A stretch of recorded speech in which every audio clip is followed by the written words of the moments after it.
Guys, and welcome back to another Black Ops 7 video. Last night, Gamescom 2025 opening night live dropped some massive Black Ops 7 news. Obviously we knew it was coming up, but I feel like it's a bit bigger than I thought it would be.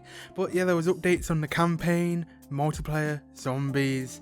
I'll be going over a bit of the campaign, more multiplayer, and getting deep into some zombies. Let's jump right in. So first of all, something that's been rumoured and we kind of already know the release date. It drops November 14th, obviously this year, for PS5, PS4, Xbox Series X and S, Xbox One, PC, which PC includes Steam, Battle.net and the Xbox app. If you get it on Xbox, you get it for the Xbox Series X and S, Xbox One and PC, and also it's on Game Pass, just so you know. So starting off with the campaign, the Black Ops 7 campaign consists of 11 linear missions, with 6 being standard linear and the other 5 being larger in scale, but still directed and linear despite taking place on parts of the Avalon map. And while it's taking place on the Avalon map, it's not an open world campaign overall. I do think that's a better direction, and it's very interesting how this is set up. Also, after completing the campaign, players unlock an open world endgame mode set on the full Avalon map, which is about comparable to a Warzone map, maybe slightly larger, and it supports up to 32 players in a cooperative extraction style experience, with limited RPG elements like character customization, skill upgrades and progression risks. You can kind of think of it as like a more finalized DMZ or like Modern Warfare Zombies. And as Kevin Drew said, Treyarch's design director, basically said that endgame is a unique power journey that requires several sessions to complete. Players need to level up to upgrade their health, loadout and abilities before reaching the harder regions of the map. Again, as I don't want to spend a long time on the campaign, I'll just go slightly over the details. So like I said, it's a 4-player co-op campaign exploring conspiracies, AI, alternate realities. Basically you get fear toxined into thinking things are happening. It's weird, but it's also Black Ops, which is in line. Massive hallucinations, apparently like a psyche dive. It will be very interesting. It looks cool. You see like crumbling areas, maps falling apart. It's very cool looking, really, in my opinion. Basically like what's real versus reality, what's tech come to, tech is taken over, or all that kind of stuff. It looks, again, very cool. But let's get into the multiplayer, starting with Omni Movement. Apparently Omni Movement will be as dynamic as ever. We'll see about that, with movement tuning and addition of wall jumps for fluid traversal. The wall jumps look very cool, and it'll be very cool how they design the maps around it. Additionally, tactical sprint will be moved into a selectable perk, which will hopefully calm people down. As I'm not really an advocate for tactical sprint, I don't really mind either. I do think I do like the normal running better, but I don't really mind either. There's stuff like the active camo field upgrade, the Rhino score streak, also introducing overclock for loadouts, equipment, streaks, field upgrades can change in-game based on progression of the item. But it's kind of like Advanced Warfare, where you could add those things to your streaks and make them more powerful, better in general. Yeah, I like it. I think they should have been kept in general, but I'm happy it's back.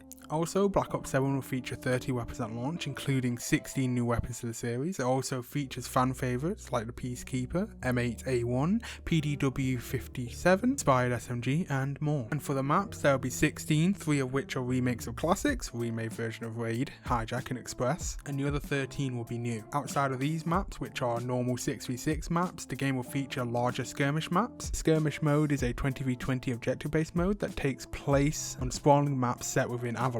Teams are tasked with various objectives like detonating or defusing a bomb as they wingsuit and grapple around the map, sniping and driving vehicles in a very different type of multiplayer experience. There's also a new 6v6 mode, Overload. 2 teams each fight to control a neutral EMP device that must be delivered to the enemy HO for score. Reach the score limit and claim victory by delivering multiple EMP devices. There will also obviously be crossplay, shared progression, and we saw the new HUD, which I am very liking. I was very skeptical. It felt very weird, not very COD-y, but that's kind of why I like it. It feels different for COD, and I do like what they're trying that. Now I hope that the old HUD adjustments where you could change the HUD how you want it is still there, but again, I do like the look. Now I'm pretty sure that's all for the multiplayer stuff. I'm pretty sure I got everything. I may have missed something, but that's the main meat and potato. Let's get into zombies. So round-based zombies is back. We knew about that because they already confirmed it, but it returns with one massive launch map that is set entirely in the Dark Aether. Again, we already knew that, described as the largest map ever,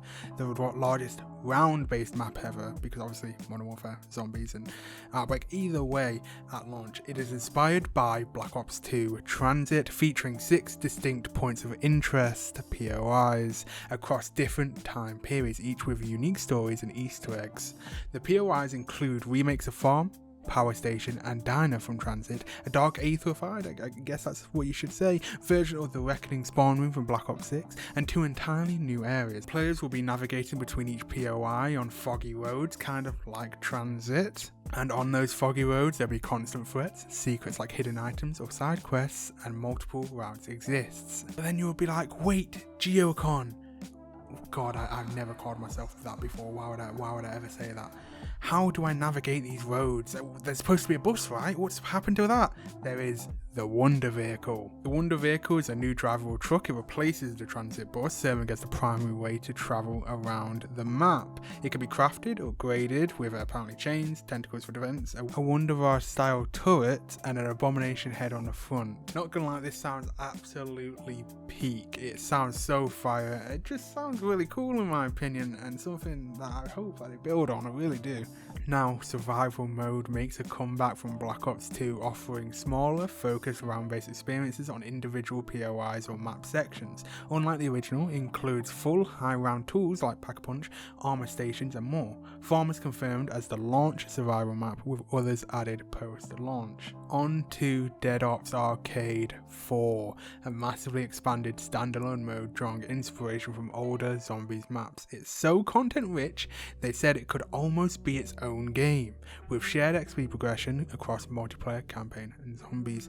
This sounds and looks so good. From what I've seen, it does generally look like it could be its own game. They probably could have released it for like £20 if they had it, if it has enough content. They probably could, not gonna lie. Obviously Gobblegums will be returning, carry forward from Black Ops 6. Gobblegums and XP tokens will transfer at launch. Weapons and operated skins carry over starting season 1. I don't really care about the skin stuff, people complain about it either way. Then post-launch plans, all future round-based maps will be set in the Dark Aether and feature incredibly unique elements never seen in Zombies before. Survival maps will drop in season but won't replace traditional round-based maps. And like I said, I loved Black Ops 6 Zombies, and this is actually sounding way better in my opinion.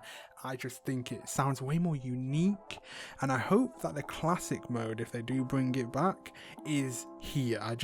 I hope it is. I just feel like it would add some type of replayability to the game, making it different. I just wanted to add this whilst I'm editing the video. Apparently the 4 original characters don't know each other and don't know why they are together. That's all we know. Weird. But anyway guys, I hope you enjoyed the video. Please like and subscribe. Dislike if you dislike it. Hit the bell button to get notifications for more Black Ops 7 content, specifically Black Ops 7 Zombies content. Comment down below if there's anything I missed, because I probably was. This was some research, trying to go through all the posts, all the information I could get, all the articles to get all of this. But yeah, see you in the next one guys.